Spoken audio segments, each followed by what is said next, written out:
You know, for any musician, it's the ultimate dream, right? That amazing moment. You hear your own song come on the radio for the very first time, just blasting out to thousands, maybe even millions of people. For decades, that was it. That was the absolute peak. You see, the gap between the dream of radio and the reality has never, ever been wider. On one hand, you've got this beautiful, romantic idea of national airplay and instant stardom, but the reality, well, it's confusing. It's incredibly expensive, and honestly, there are just no guarantees.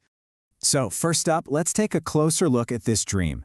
Is it just a fading signal from a time gone by, or is it still a clear channel to making it big? Okay, now we're gonna get into the most eye-opening part of this whole conversation. What it actually costs to get your music on the air. And, you might want to brace yourselves for this one. So this is probably the most crucial thing to understand. What are you actually buying with all that money? Because here's the biggest misconception of all. You are not paying for airplay. Let me say that again. You are not buying spins. You are paying for a radio promoter's hard work, their experience, and most importantly, the relationships they've spent years building with music directors. They're going to fight for your song, but there is absolutely no guarantee it'll get played. And this brings us right to the heart of the problem for artists today. This huge, huge disconnect between getting radio play and actually seeing any growth on places like Spotify. So let's break it down really quick. Radio does still have some strengths, for sure. It gives you a certain kind of credibility, it's awesome for building awareness in a specific local market, and it can really help you sell tickets if you're touring through that town. But the weaknesses are pretty major. It's terrible at converting listeners to streamers, it doesn't really trigger the algorithms, and it has a really tough time reaching younger audiences. After hearing all that, you're probably thinking, okay, so radio is a total waste of money.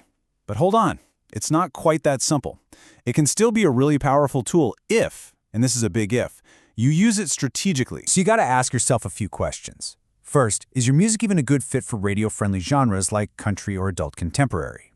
Second, and this is a big one, do you already have some heat, some real momentum on streaming platforms? Are you maybe trying to sell tickets for a tour in specific cities?